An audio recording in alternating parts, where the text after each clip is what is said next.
Shalom à tous et à toutes, bienvenue sur ce plateau de Sans Façon. Nous sommes très heureux de vous avoir comme toutes les semaines. Et aujourd'hui encore, nous avons un autre thème sur notre fiche qui va nous permettre de pouvoir mieux comprendre notre vie de chrétien. Il s'agit du thème suivant, le chrétien et le divertissement. Est-ce que c'est possible ou pas possible qu'un chrétien vraiment se divertisse? Est-ce que c'est de Dieu? Ce n'est pas de Dieu. C'est biblique, ce n'est pas biblique. Toutes ces choses, nous allons les comprendre pendant ces 52 minutes de télévision. Et pour en parler, nous avons des invités sur ce plateau. Pasteur Kwadio Kofi Simon. Shalom. Shalom. Vous allez bien? Très bien. Alors, vous nous venez de l'église baptiste missionnaire, n'est-ce pas? Oui. Où vous êtes vice-président. Oui, c'est ça. Merci d'être là. Et nous avons avec nous l'apôtre Morocco Patrick Paul, ou bien Paul Patrick. Paul Patrick. Paul Patrick, c'est mieux dit. Oui. D'accord. Et là, vous nous venez de la mission Emmaüs. Moi, je suis le président du conseil. De la mission oui. Emmaüs, qui est située à Abidjan-Yopougon. Oui, Voilà. résidentiel. D'accord. Vous êtes apôtre, je le signifie. Je vous en prie. Et nous avons avec nous l'ancien Oula Lionel, qui est de l'église évangélique Christ Espoir pour l'humanité. Shalom Daniel. Comment ça va? Très bien, par la grâce de Dieu. Ça se passe bien dans votre communauté? Par la grâce de Dieu, tout va bien. Alors, merci d'avoir répondu à notre invitation. Avec vous, on va traiter de ce thème, le chrétien et le divertissement. Alors, pour rentrer dans le vif du sujet, il sera question maintenant de comprendre la définition de certains thèmes tels que le divertissement. Je commence par l'apôtre Morocco. Qu'est-ce que vous entendez par divertissement? Bien, d'abord, je pense qu'il faut qu'on remonte un peu à l'étymologie. Je crois, d'après certaines données, là, le mot divertissement vient du latin divertere, Oui. qui veut dire détourner. Détourner. Oui. Alors, bon, il y a toute une histoire du mot. Je ne ferai pas d'étymologie ici, D'accord. au sens classique, mais définition ordinaire, on pourra dire que le divertissement, c'est la propension à s'amuser, à occuper son temps libre, à avoir une activité et des loisirs en dehors de l'activité principale, le travail. D'accord. Voilà. Donc, pour vous, c'est un divertissement, c'est l'amusement. On peut l'inscrire comme ça. Non, non, là c'est trop direct. Mais je vais dire que le divertissement, en tout cas, grosso modo, c'est la propension à s'amuser. C'est l'action de divertir, de s'amuser, de sortir du cadre du travail, qui est la pénibilité, l'effort fait. Ok. Vous comprenez? D'accord, je comprends. Voilà, c'est ça. Merci, apôtre. Alors, ancien Oula Lionel, votre définition? D'accord. Pour moi, je rejoins l'apôtre. Oui. En fait, dans divertir, effectivement, l'idée qui nous vient premièrement, c'est l'amusement. C'est-à-dire une activité qu'on fait dans le but de se divertir, dans le but d'oublier un tant soit peu quelque chose de pénible, voilà, quelque chose qui nous charge. D'accord. Pour moi, on pourrait définir le divertissement par ces mots. D'accord. Alors, pasteur Kwadio, Bon, vous rejoignez vos deux frères? je voudrais simplement ajouter que le divertissement, c'est quelque chose d'inné. On est avec, vous voyez que chaque être humain veut toujours s'amuser, prendre du repos, prendre de l'air, se relaxer. Donc c'est quelque chose qu'on voit dans toutes les civilisations.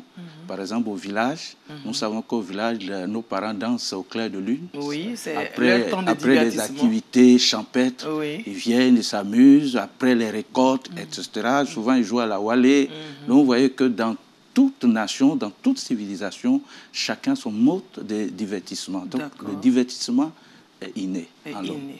Donc, l'homme, c'est vrai, d'accord. L'homme crée lui-même parce que c'est en lui, c'est ce que nous dit. D'accord. Alors, est-ce qu'il existe des bienfaits dans le divertissement? Parce que tout à l'heure, quand j'ai écouté l'apôtre Morocco, j'ai l'impression que le divertissement doit être proscrit un peu de la vie chrétienne.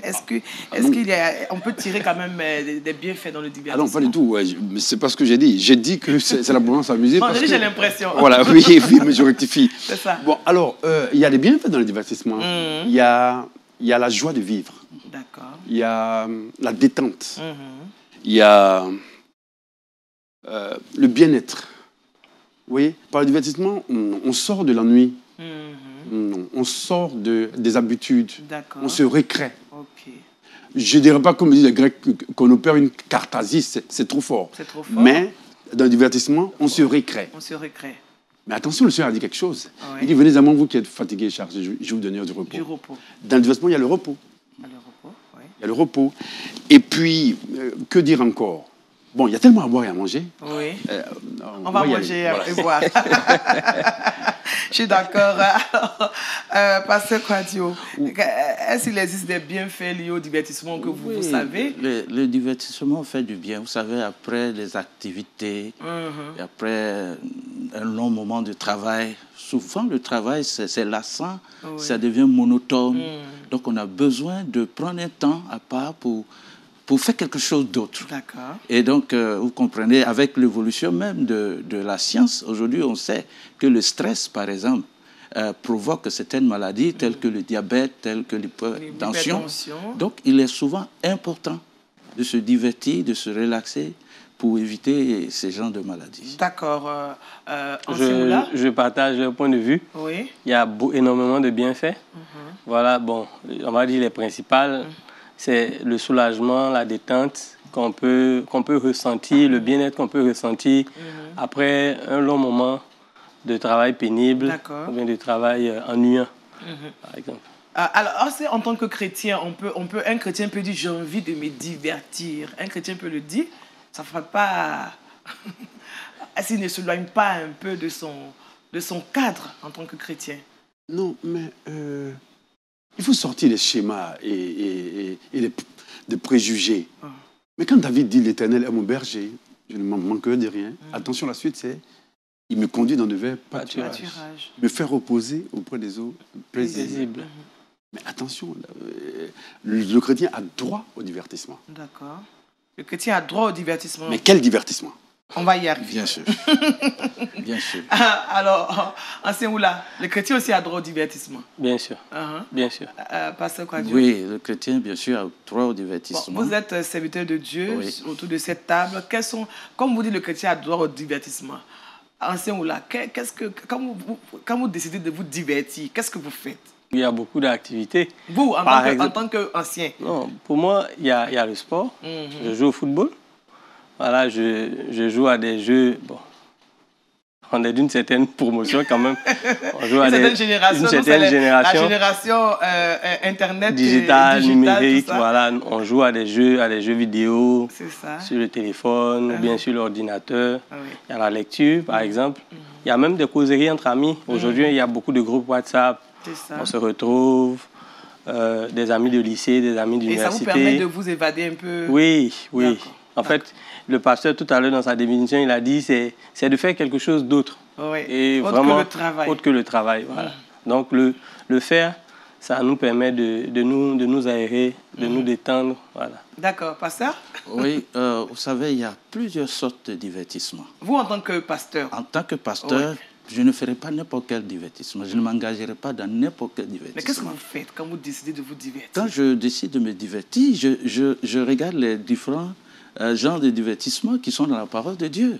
Nous savons que, donnez-nous des exemples, savons que par exemple, on sait que pour se divertir, on s'adonne souvent à la lecture. Quel genre de lecture? Moi, je vais m'adonner à la lecture biblique. D'accord. Par exemple. Mais en vous adonnant à la lecture biblique, vous n'êtes pas en train de faire encore le même travail. Non, c'est pas le même. Parce que là, vous êtes en train de creuser pour avoir la connaissance. Non, je ne suis pas en train de creuser. Je suis en train de lire des histoires bibliques. Ah, d'accord. Et en lisant les histoires bibliques, je me relaxe. Mais en même temps, je découvre certaines choses bibliques qui vont certainement m'aider par la suite dans le travail. D'accord. Joindre à l'agréable. Voilà. J'aime bien cette manière de faire du pasteur Kouadio. À vous, en tant qu'apôtre, on sait que vous êtes appelé à beaucoup bouger. Alors, quand vous décidez de vous arrêter et de vous divertir, qu'est-ce que vous faites? D'abord, j'estime que le premier lieu de divertissement, c'est ma maison, c'est ma famille. D'accord. Il y a l'esprit de famille, l'agapé. Et en dehors de ça, je suis sportif. Ok. Je fais du jogging, je fais de la natation. Et puis, je suis aussi lecteur. De par ma formation, je lis beaucoup, énormément. Mais il faut que les chrétiens comprennent, enfin les hommes de Dieu comprennent que l'hyperactivité crée l'hypertension. Ah, ça, oui, c'est important. On peut être dans le ministère à 100%. Il faut avoir des activités annexes qui recréent le flux nerveux, le rythme cardiaque. Ça manque dans l'Église aujourd'hui. Aujourd'hui, il faut marcher un peu souvent. Pas un peu. Il faut avoir au moins dans la semaine 2 ou 3 fois des jours de marche. Il faut oser prendre son épouse. On en a. Oui. Son épouse. Et aller manger. Pas forcément dans un restaurant. Vous sortez du cadre familial. Oui, il faut sortir absolument, il faut descendre, il faut sortir des appartements. Ça manque aujourd'hui. Il y a trop de mystification autour du divertissement. Oui. Justement, tout ça, on va découvrir. C'est à cette occasion que le Seigneur nous permet d'avoir aujourd'hui. Moi, je me souviens quand j'étais un peu plus jeune, j'étais allé de quelque part là, et avec des amis, on devait aller courir, on avait mis notre tenue de sport. Quand nous sommes arrivés à la maison, chercher notre ami, le père a dit non, on ne fait pas ça quand on est chrétien, on ne fait pas la course, on ne fait pas ceci, on ne fait pas cela. Du coup, ça nous a un peu choqués. Alors, est-ce que le chrétien doit s'asseoir et choisir son type de divertissement? Parce que tout à l'heure, on a écouté aussi le pasteur Kouadou qui a dit il faut que le chrétien sache quoi faire. C'est ça. Est-ce qu'il doit dire, bon, moi, en tant que chrétien, je ne dois pas aller ici, je ne dois pas faire ceci, je ne dois pas faire cela, pendant qu'on sait que le divertissement n'a rien à voir avec le travail. C'est une manière pour nous de nous évader, de sortir de notre train-train quotidien. Apôtre Morocco, je vous lance la balle rapidement. Oui, mais là, c'est là qu'il y a débat. Parce qu'aujourd'hui, avec l'avènement des réseaux sociaux, d'Internet, il y a tellement de jeux, il y a tellement de vidéos. Attention, il y a des jeux pornographiques, il y a des films à couper le souffle. Il y a même, et même nos enfants à l'école, ils ont des connexions et des jeux bizarres. On doit faire attention. On ne s'amuse pas n'importe comment, n'importe où. D'accord. Merci, Apôtre Morocco. Ancien ou là? Oui, puisque je pense que les pieds commencent à descendre dans le plat. Oui, on descend petit à petit. Hein. Effectivement, il y a, de par notre position d'enfant de Dieu, nous sommes obligés, même quand on veut se divertir, nous sommes obligés de garder une certaine posture, puisqu'on doit être des modèles. On doit représenter le Fils de Dieu quelque part, il doit être vu, il ne doit pas être mal vu. Donc ça fait qu'on n'est pas emmené à faire tout ce que tout le monde fait. Voilà, on est obligé de contrôler quand même tous nos divertissements. Parlant de lecture, pour prendre l'exemple que l'apôtre a donné tout à l'heure, effectivement, je suis d'accord, on ne va pas lire tout, parce que tout n'est pas utile en fait. Donc voilà, on sélectionne pour éviter de se laisser subtilement aller dans, on va dire, dans le péché sans s'en rendre compte. D'accord. Pasteur Kouadou, oui, moi je pense que c'est là que le chrétien doit faire très attention. La Bible dit que de fuir les passions de la jeunesse. Vous savez, quand on ne fait pas attention, le divertissement peut devenir une passion. Et quand ça devient une passion, on prend assez de temps. Et même souvent, on gaspille beaucoup d'argent. La Bible dit racheter le temps. Et notre argent, qu'est-ce que nous en faisons? Par exemple, je suis à Bassam, je sais qu'il y a un déferlement chaque week-end à Grand Bassam pour la plage, pour aller manger autre. Nous voyons souvent des chrétiens qui refusent de cotiser pour la construction du temple, mais qui vont gaspiller des millions, je vous dis la vérité, pour se divertir, pendant que l'œuvre de Dieu est laissée pour compte. Donc, le chrétien doit faire attention de sorte que le divertissement ne devienne pas une passion qui va l'amener à faire des choses qui ne glorifierait pas le Seigneur. D'accord. Alors, je pense que tout à l'heure, vous avez levé un élément qui nous intéressera dans la suite de ce programme. Mais moi, je vais vous poser la question suivante. Est-ce que Jésus, pendant son parcours sur la terre, son ministère, a eu un temps de divertissement? Apôtre. Il y a tellement d'exemples. Ah bon? Oui, on l'a vu chaque fois en train d'enseigner. Non, pas du tout. Ça, c'est des clichés, ça. C'est pour ça qu'il faut connaître la parole de Dieu. Mais écoutez, le mariage à Cana, Jean 2. Ça, j'ai pensé aussi. La visite sur Zachée. Il allait voir quoi, ce Zachée? Il allait manger. Mais à Cana. Il était homme, donc il fallait qu'il mange un peu. Non, il a dit, il faut que je descende, il faut que je rentre chez toi, Zachée. Et son entourage a dit, mais non, mais Zachée, c'est un faux. Et il a dit, non, cet homme aussi a besoin de salut. Or, vous savez, il y a tellement de clichés qui empêchent le salut. Il y a tellement d'idées arrêtées. C'est ça. Mais Jésus, à Cana, a changé l'eau en vin. On n'en parle pas assez. Oui, il a changé l'eau en vin. Mais c'était un moment de distance. Moi, je voulais vous demander justement, c'est vrai que ce n'est pas le sujet, mais pourquoi il a changé l'eau en vin? Il pouvait changer parce que le vin... Il pouvait changer en jus. Oui, mais le vin a manqué. Il y avait un besoin. On pouvait remplacer le vin par quelque chose. Mais Dieu est le Dieu de nos besoins. D'accord. Il compte nos besoins, nos manques. Mais il faut que les gens comprennent que Jésus allait à la plage. Comment? Oui. Lisez bien les textes. Expliquez-nous ça. Mais remarquez bien, après les croisades, après ce moment de délivrance, mais la Bible dit, il marchait au bord de l'eau Et il traversait les eaux, il allait. Mais vous savez que la mer, la plage, ça relaxe. Ça relâche le flux nerveux, oui. Tout le système cardiaque. Oui. Il faut que les chrétiens arrêtent de sortir. Il faut qu'on sorte de certains schémas et certaines doctrines, certains enseignements. Oui, d'accord. Merci, apôtre. Oui, Jésus avait beaucoup de temps de divertissement. On sait que dans l'histoire, Jésus allait beaucoup sur la montagne de Gethsemane, où il se reposait beaucoup, il se ressourçait.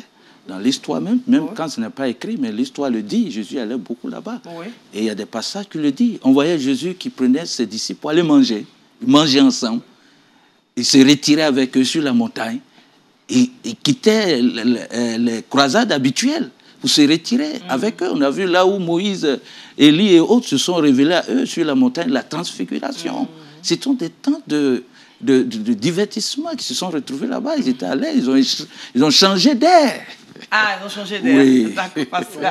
En fait, ça me permet de relever peut-être quelque chose qu'on peut-être on aurait dû dire au niveau de la définition. Oui. On a parlé d'activités qui permettaient en fait de se relaxer. En fait, il y a des activités qu'on pourrait ne même pas considérer comme un divertissement. Tout à l'heure, vous avez dit, par exemple, dans la lecture, votre réaction a été de dire, mais est-ce que ce n'est pas encore le travail? Oui.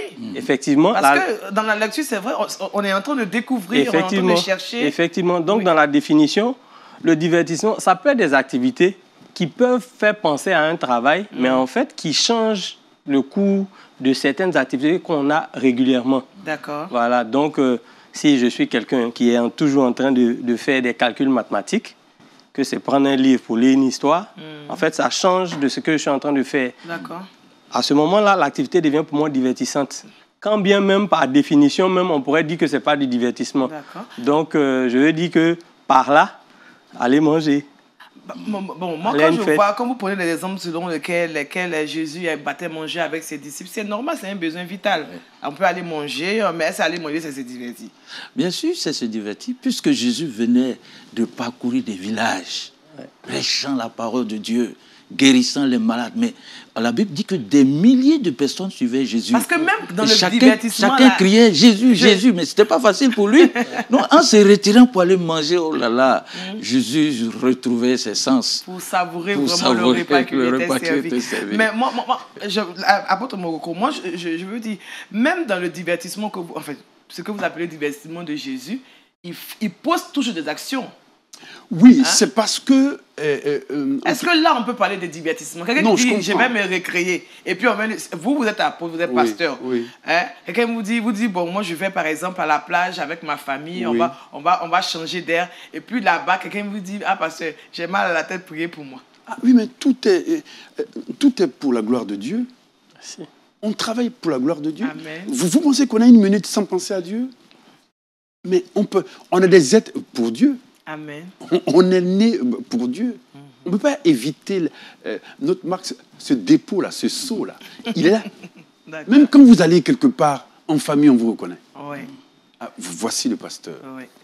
Vous allez au cinéma, vous allez jouer, vous êtes en footing avec votre épouse, on vous reconnaît. On garde pour dire, ah, mais papa, bonjour. J'ai dit, mais je suis en footing, ma fille.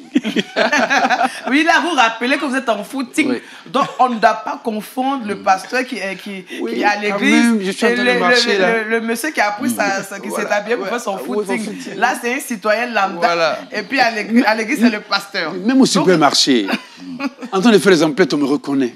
Mais justement, est-ce que le chrétien peut se départir justement de cela? Est-ce que le chrétien peut faire la part des choses pour dire, bon, ici, je ne suis pas pasteur, je ne peux pas mon col, donc prenez-moi comme Monsieur Quadio, Madame Sissi. Oui, c'est changer d'activité. C'est se divertir. Quelqu'un qui a pris le temps, par exemple, en tant que pasteur, j'ai prêché pendant 6 mois, je retourne au village, je m'en vais au champ, je prends la daba. Je creuse, il y a la sueur sur moi, je travaille. Mais le fait d'avoir changé d'activité me restaure, me renouvelle dans tout mon corps. C'est ça le divertissement. On dit que chacun peut voir le divertissement à sa manière. Oui, bien sûr. Oui. Chacun peut concevoir le divertissement à sa manière.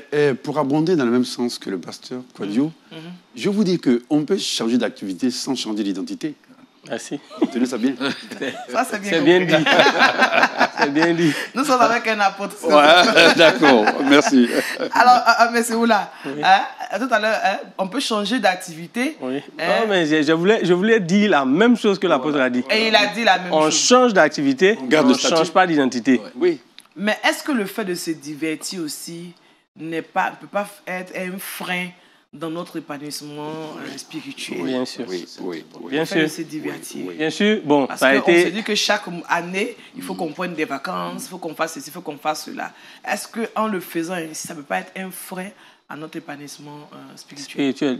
Bien sûr que si. Tout à l'heure, le pasteur a dit, il a dit un verset qu'on a l'habitude d'entendre. Il dit, rachetons le temps. Effectivement, le divertissement, c'est un, on va dire, un griffe, pour employer le langage ivoirien, c'est un bouffeur de temps. Il a dit, il faut qu'on veille sur les activités qu'on fait pour ne pas que cela devienne une passion. Et quand ça devient une passion, franchement, en fait, on ne voit plus le temps passer. Oui. Bon, je me rappelle, je peux donner un peu ce petit témoignage-là. Tous, avant qu'on ne s'engage beaucoup plus avec le Seigneur, on avait des hobbies. Moi, j'avais un hobby, c'était jouer au jeu de dames. Parce que oui, on était diplômés, on avait fait des demandes, on cherchait un emploi et on n'en trouvait pas. Donc, on cherchait à tuer le temps. Oui. Donc, voilà. Dans la définition, occuper ses temps libres. Et sans t'en rendre compte, tu viens, tu joues, bon, puisque c'est des échanges avec des personnes, et tu commences à aimer l'ambiance. Mais tu ne te rends pas compte, tu peux aller là-bas le matin et tu quittes là-bas le soir.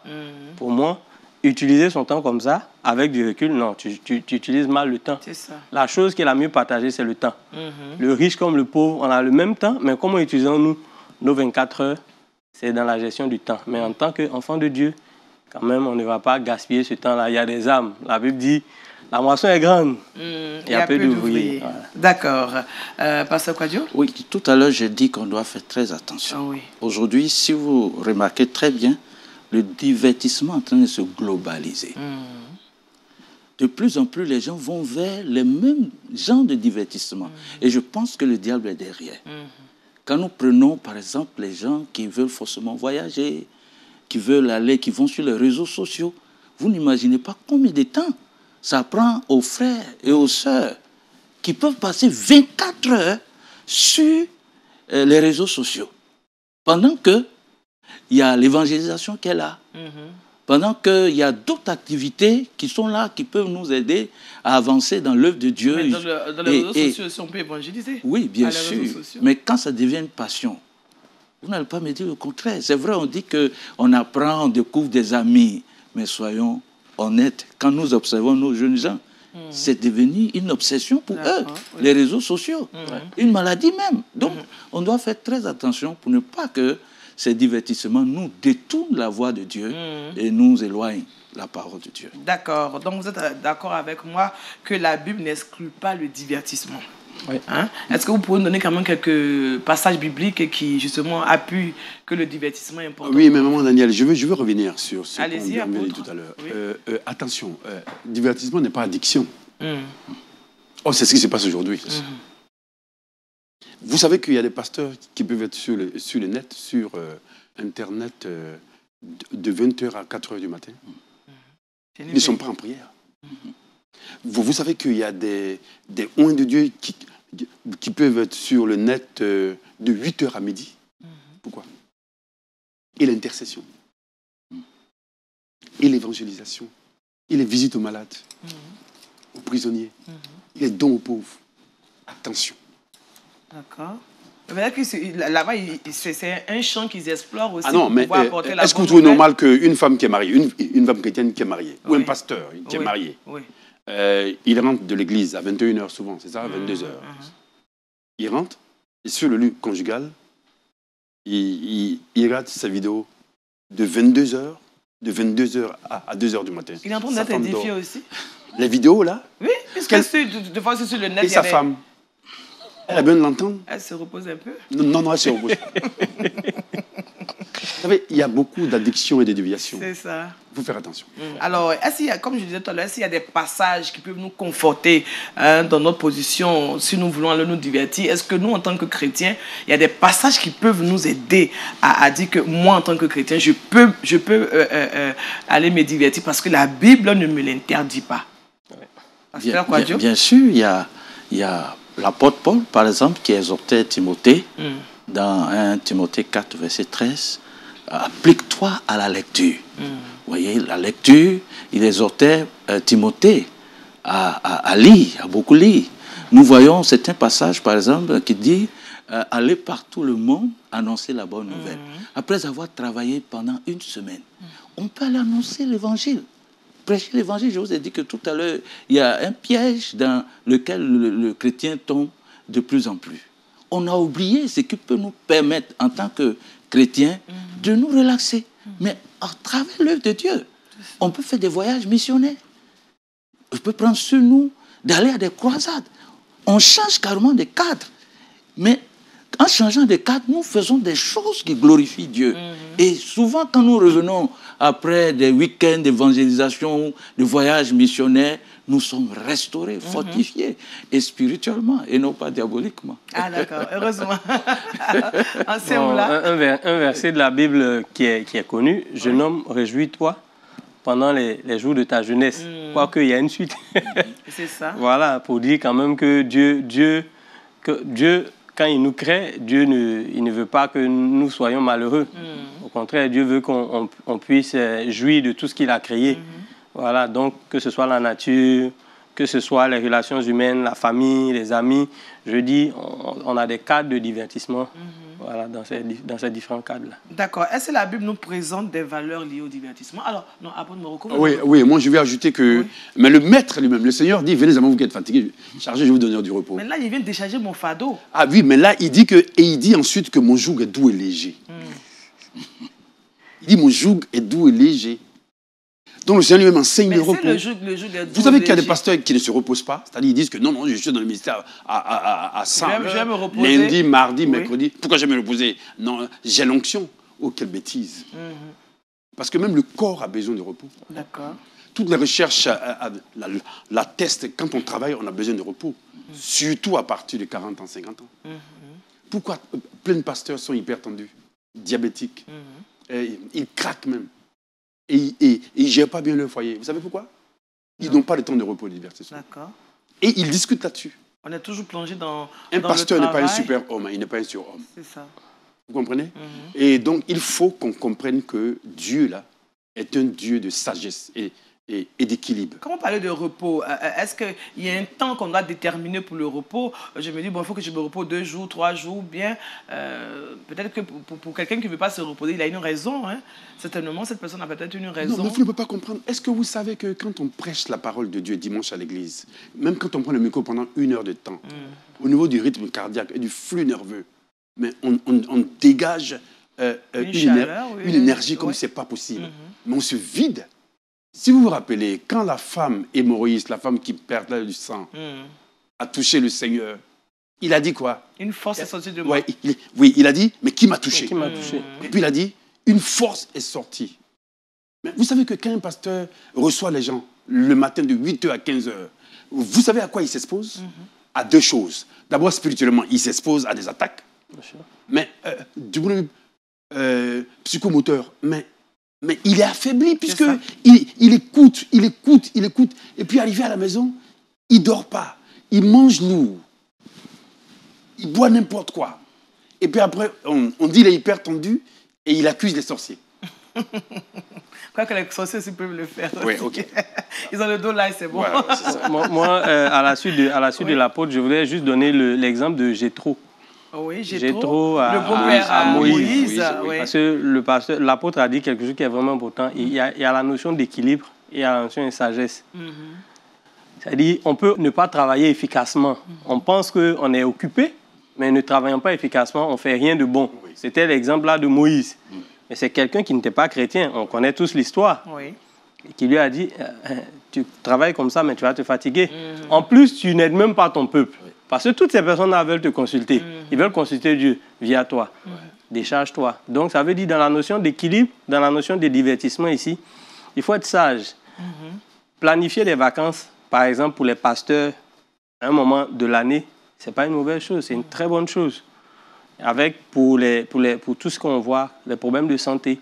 Ça permet en fait aux pasteurs de se reposer, il confie la charge à on va dire ses assistants, le temps de son voyage de repos, pour que d'autres personnes aussi exercent le don et le talent que le Seigneur leur a donné. Mais ça permet aussi aux pasteurs de pouvoir se reposer. Alors, nous sommes tous africains sur ce plateau. On sait que, surtout sur notre PUC ici, on sait que quand un pasteur décide de prendre des vacances, de voyager avec la famille, aller à la plage, on trouve que le pasteur, maintenant, tout va bien chez lui. L'église marche bien, il est assis, donc il prend l'argent de l'église, aller à la plage, aller... Est-ce que c'est pas de ça que c'est un pasteur on peut, c'est pas ça que certains croyants ont peur, donc enfin ils préfèrent ne pas donner mauvaise impression, donc ils préfèrent être à la tâche jusqu'à ce que les choses... Écoutez, maman Daniel, entre le pasteur qui va à Bassam avec sa famille le dimanche ou même le samedi après-midi de 16h à 18h ou le samedi matin de 9h à 15h il rentre en famille, et le pasteur qui est hospitalisé, où on dépense le plus? À l'hôpital. À l'hôpital. Maintenant, il ne faut pas se couper de ceux qui disent que non, le pasteur, là, il va manger dans le restaurant. Donc, on a peur de donner un faux témoignage. La Bible dit qu'on dit marcher par l'esprit. D'accord. On n'écoute pas les gens. C'est l'Esprit de Dieu qui te dit, attention, aujourd'hui, ne prêche pas ce dimanche. Ou pendant un mois, ne prêche pas. Vous savez, il y a tellement, Dieu parle tellement. Dieu a averti ses serviteurs. Mais il y a des serviteurs têtus, je vous assure. Vous savez, le ministère la chair est un mystère. Ok. Quel que soit ton état, quand tu te retrouves à la chair, tu es métamorphosé. Tu peux avoir un mal de tête, un mal dans ton corps, mais quand tu as la chair, ça disparaît. Mais quand tu descends de la chair, ça revient. Et donc, il faut trouver le temps de te reposer, de prendre de l'air pour te ressourcer. Vous savez, on dit souvent que si le pasteur meurt là, on va le remplacer. Aussitôt, 2 jours après. Il y a toujours un mois après, ils vont dire à sa femme de quitter la maison, de servir ses enfants. C'est terminé, on va envoyer notre pasteur.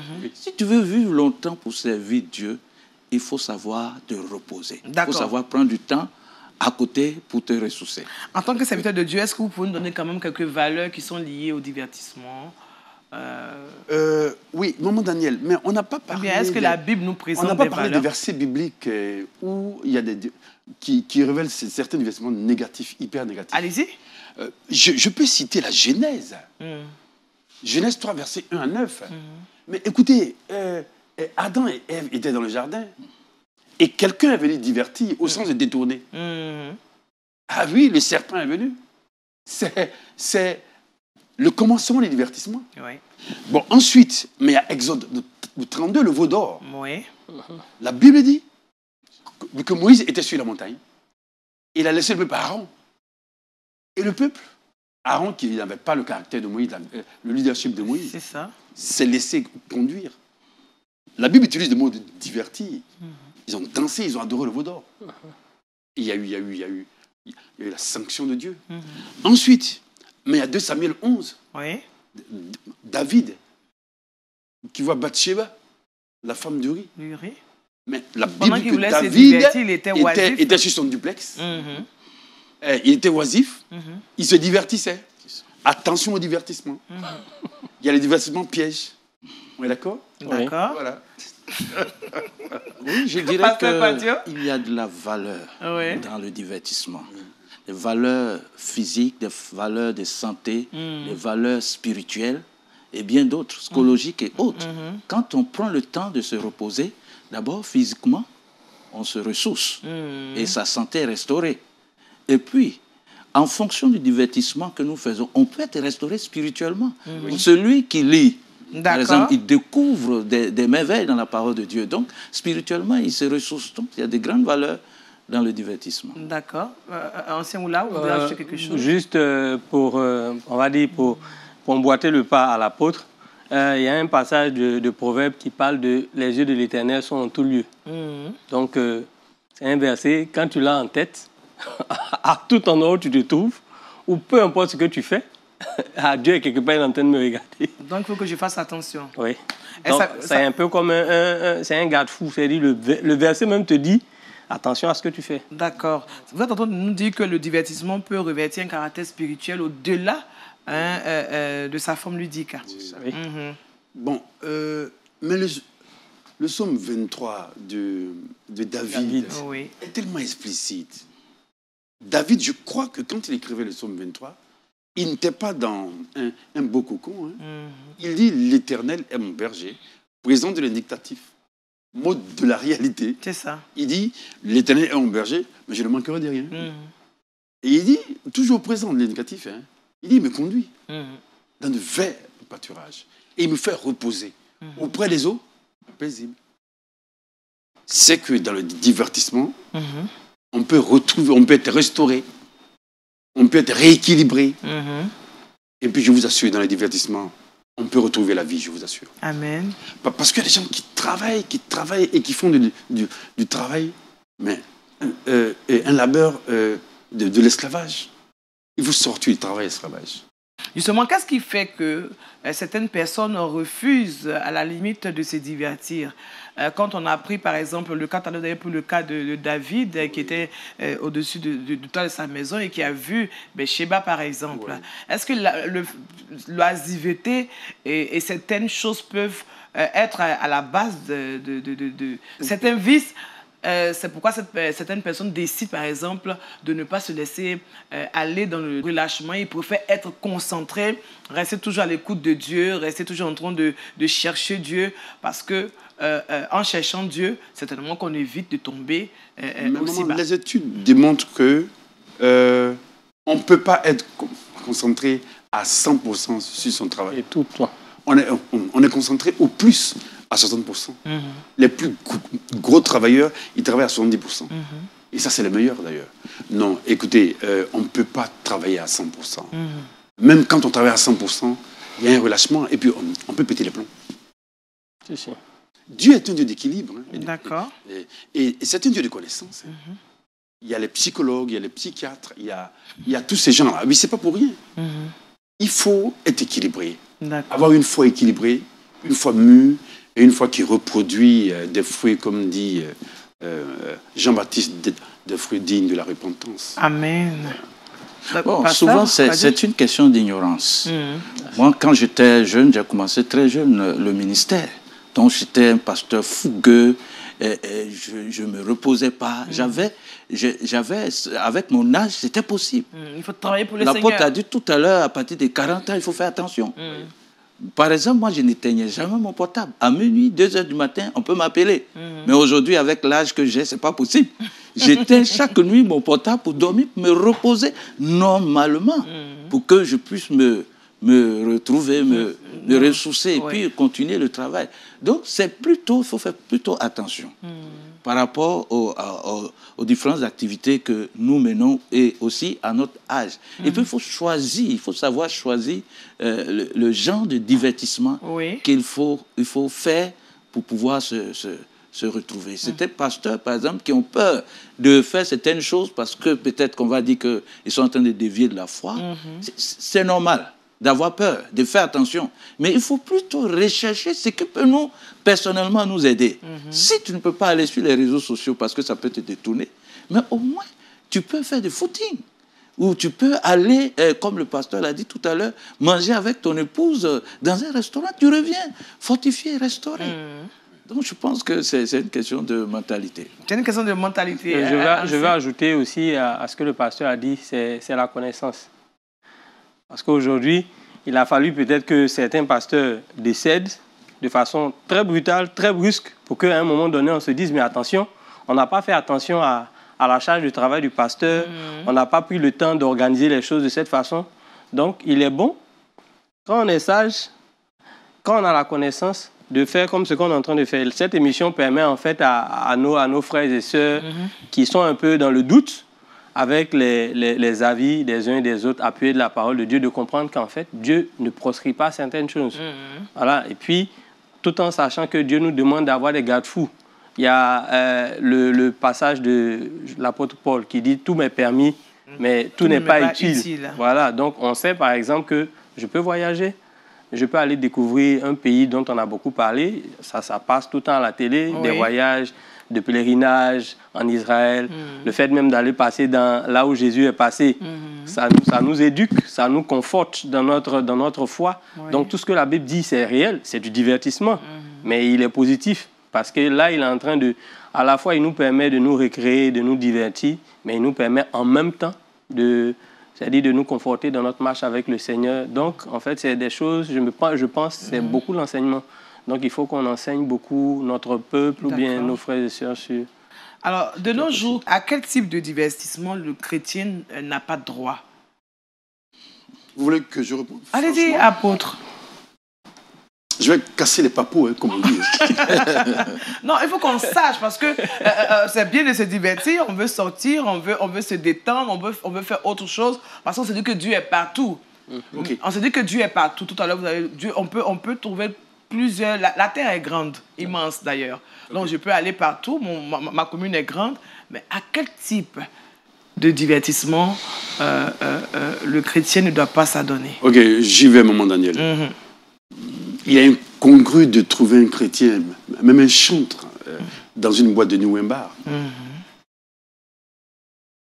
Il va dans le bar le samedi à 1h du matin. Il va chanter quoi dimanche à l'église? Un pasteur, il va en boîte le samedi. Il sort de là à 4h. Il va dire quoi le dimanche? Certains ont dit non, ça m'a évangélisé en boîte. C'est n'importe quoi. Ça, c'est un. Deuxième exemple, maman. Mais vous trouvez normal qu'un pasteur soit sur des vidéos païennes, des vidéos de musique mondaine, de 23h à 4h du matin? Un pasteur? Il s'inspire là, bien sûr. Il rétrograde, il se tue. C'est ça. Maintenant, est-ce que vous trouvez normal qu'un pasteur ait des amis, des fréquentations mondaines, des dealers, des gens de la nuit? Un pasteur? Des gens à qui le pasteur peut apporter la bonne nouvelle. Non, souvent plutôt c'est lui qu'on tourne. Vous trouvez aussi normal que des sœurs... Oui. Est très dur. Il y a tellement à boire et à manger dans cette terre. Oui, et là, nous mangeons voilà. Je vais terminer par quelque chose. Allez-y. Vous savez, le vêtement, la mode peut être aussi une forme de divertissement. Ah oui. Mais qu'est-ce qu'on voit aujourd'hui? Attention. La mode aussi n'est pas neutre spirituellement. Contrairement à ce qu'on nous fait croire. Donc, maman Daniel, il y a à boire et à manger, je vous le dis. D'accord. Je vais nous conduire dans deux passages bibliques. Allez-y. D'abord, dans Romains chapitre 12, verset 2, qui dit « Ne vous conformez pas au siècle présent ». Et puis, dans 1 Jean 5, verset 15, il dit « N'aimez point le monde, ni les choses qui se trouvent dans le monde. » Donc, vous voyez, cher Daniel, on ne peut pas s'amuser à s'engager dans toutes sortes de divertissements. Un chrétien ne peut pas aller à la plage. Je ne dis pas qu'un chrétien ne peut pas aller contempler la gloire de Dieu à la plage. Moi, quand j'ai été muté à Grand Bassam... Quand vous dites un chrétien ne peut pas aller à la plage, déjà, tout est voilà, les gens, annulé. c'est pourquoi je dis c'est une question de compréhension. Là, regardez, par exemple, moi, je suis arrivé à Grand Bassam en 2006 et j'ai visité la plage un dimanche, une seule fois. Après, là, je ne suis plus allé là-bas. Pourquoi? Je ne suis même pas rentré. Quand je suis arrivé au bord, tout ce que j'ai vu, la nudité. Un chrétien peut aller voir la nudité. Mais par contre, non, on a la plage. Par contre, le lundi ou bien mardi, où il n'y a personne, je suis allé plusieurs fois.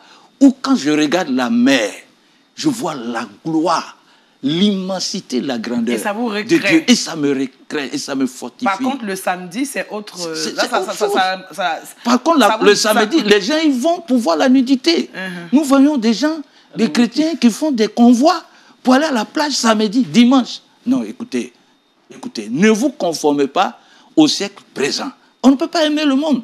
La Bible dit que le monde est inimitié contre Dieu. Amen. Nous devons tout faire de pratiquer des divertissements qui peuvent restaurer notre foi chrétienne. Mais à nous amener... Vous êtes d'accord passer à des sports tels que la natation, où il y a un vêtement approprié. On ne peut pas porter un polo avec, enfin, je ne sais pas, un jogging pour nager. Vous savez, moi, je n'ai pas de problème pour ça, mais je vais être franc avec vous. Moi, je n'ai pas fait ça. Je ne vais pas me mettre nu. À moins que j'ai une piscine chez moi à la maison, personnelle, où je nage dedans, où je peux aller là au moment où il n'y a personne, pour aller nager, moi, je dis personnellement. D'accord. Mais s'il y a des gens qui pensent qu'ils sont forts, et puis aller dans ces genres d'endroits où il y a la nudité, mon cher, on se connaît aujourd'hui. Ça vous a choqué. Ils finissent toujours quelque part où on ne veut pas. Donc, le chrétien doit faire très attention. Vous savez, tout à l'heure, l'ancien Oula a dit que tout est permis, mais tout n'est pas utile. Et il ajoute, tout m'est permis, mais je ne me laisserai pas asservir par quoi que ce soit. Amen. Est-ce que vous comprenez? Il m'est permis d'aller à la plage pendant que tout le monde est nu. Mais si je sais que ça détruit ma foi, je n'y vais pas. Je cherche un autre endroit où je peux me divertir. Mais comment le fait de voir quelque chose va détruire votre foi, pasteur? Vous êtes pasteur, vous êtes assis dans la parole de Dieu. Mais non, écoutez, on est pasteur, mais on est homme. D'accord. La chair est encore là. La Bible dit que le corps sera incorruptible lorsque Jésus-Christ va revenir. Donc, pendant que le corps peut être corruptible, attention, je fais attention. D'accord. C'est quoi Dieu? Proverbe 4, verset 23. Garde ton cœur plus que toute autre chose. Amen. Car de lui proviennent les sources de la vie. Donc, c'est ce que le pasteur dit. Et puis, il y a, par exemple, Romains 14. Dieu demande de ne pas être des pierres d'achoppement pour nos frères, notre prochain. Donc, dans l'exemple qu'il donne, à la plage, tout le monde sait ça. C'est évident. Aujourd'hui, quand les gens parlent de plage, on va aller montrer le dernier bikini. C'est ça. On va aller montrer que j'ai tel atout.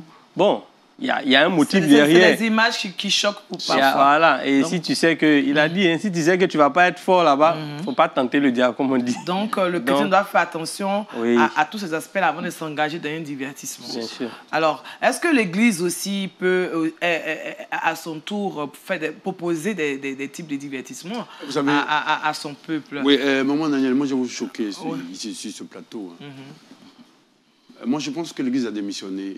Parce que parfois, on n'est pas parti dans ces endroits, mais on ne fait rien pour... Je pense que l'Église a une posture de sorcellerie. Ah ouais. Il y a ce qu'on appelle la sorcellerie religieuse. D'accord. Oui. Vous voyez, si l'Église interdit la plage, parfaitement d'accord avec le pasteur. Parce que tous les chrétiens ne sont pas affermis. Même beaucoup de pasteurs ne sont pas équilibrés dans la foi. Bon, quand on prend cette posture-là de rigueur, il faut, nous-mêmes en notre sein, développer des initiatives qui empêchent les gens d'aller où ils ne doivent pas aller. C'est là que je dis que l'Église est aphone. Et l'Église est amorphe. Il faut que l'Église arrête d'être en position défensive. Le monde ne peut pas nous influencer si on est au devant. L'Église est toujours attentiste et défensive. D'accord. C'est dommage. C'est dommage. C'est comme si on attendait d'abord que le monde agisse. Et nous, on réagisse. Avant de riposter. Voilà. Mais l'Église n'est pas dans une posture réactionnaire. Mais il faut que l'Église initie et prenne les devants. C'est là que je pense que vraiment dans l'Église, il y a beaucoup de choses à faire. D'accord. Merci. On doit faire très attention. Quand on dit, par exemple, si on ne doit pas aller à la plage, qu'est-ce qu'il faut faire? Et puis encourager les pasteurs à créer toutes sortes de divertissements. Faisons très attention. Je pense que les divertissements que nous devons exercer sont déjà dans la parole de Dieu. Nous devons plutôt chercher à enseigner cela, encourager les chrétiens à les pratiquer. Regardez aujourd'hui. Entre autres. Aujourd'hui, par exemple, mais nos cultes sont devenus presque des boîtes de nuit. Pourquoi? Parce qu'on veut ressembler à une boîte de nuit. Ah oui, on dit non, si on ne peut pas aller en boîte de nuit, mais au moins, on va faire ça ici. Mais ça s'est dit même. Oui, ça s'est dit. Libéré à la chair. Vous voyez, par exemple, les Saint-Valentin, par exemple, le jour de Saint-Valentin, on a envoyé ça dans l'église. Et c'est tout dernièrement, s'il vous plaît. Parce qu'on ne faisait pas cela avant. Parce que les chrétiens sont en train de créer des divertissements qui sont en train de détruire leur foi. Alors, regardez tous ces genres de divertissements qui sont dans l'église aujourd'hui. Et puis, regardez à côté de cela la vie chrétienne. Qu'est-ce qu'on doit faire, justement, en tant qu'Église, pour répondre, justement, aux besoins de divertissement? Très bonne question. Aujourd'hui, ce dont on a besoin, c'est le réveil spirituel. Le réveil, retourner à la parole de Dieu, retourner à la vraie foi. Vous allez voir que quand les chrétiens vont retourner à l'Éternel, s'engager dans des mouvements de repentance, revenir à la parole de Dieu, nous allons trouver des divertissements bibliques. Amen. Par exemple, nous pouvons organiser des soirées de louanges ou inviter des non-chrétiens qui vont devenir convertis. Mais là, le chrétien aussi, c'est un temps de divertissement. Mais pourtant, on s'approche de Dieu dans la louange, dans l'adoration. Donc, je veux qu'on regarde dans la parole de Dieu et ressortir les divertissements qui s'y trouvent ici engagés. Amen. Maman Daniel, oui, rapidement. Est-ce que vous trouvez normal que des chants esquissent des pas qu'on retrouve dans les bars et les boîtes de nuit? Ah, ça c'est un autre thème de 100 façons. Ah bon? Oui, c'est un autre thème de l'émission. Ah d'accord, ok. Effectivement, sinon, pour ce thème aussi, on risque de ne pas finir sur le jeu un peu. Ah d'accord, ok, d'accord. Je pense que... Oui, allez-y. Non, en fait, je me disais qu'on allait en parler, en fait. D'accord. Mais vous êtes tous d'accord que l'Église doit faire face aussi à ce problème, c'est-à-dire chercher à combler le croyant afin qu'il ne soit pas éparpillé dans son choix de divertissement. Oui, mais le pasteur Quadio l'a si bien dit, tant qu'il n'y a pas de vrai réveil, parce qu'en ce moment, dans ce pays, il y a un faux réveil. D'accord. Ah non. Ah, oui. Même en plein coronavirus, là, il y a un faux réveil. On a vu ça. Hein. Oui, parce qu'il y a n'importe qui qui se lève, là, il y a des bambins qui se lèvent, n'importe qui passe des vidéos. Attendez, la Bible qui n'est pas permis à n'importe qui d'enseigner. En parenthèse, quoi. Mais écoutez, il faut un vrai réveil. D'accord. Or, la Bible est claire, il y a des signes de vrai réveil. Moi, je n'en vois pas en ce moment. Ça va venir. Voilà, okay.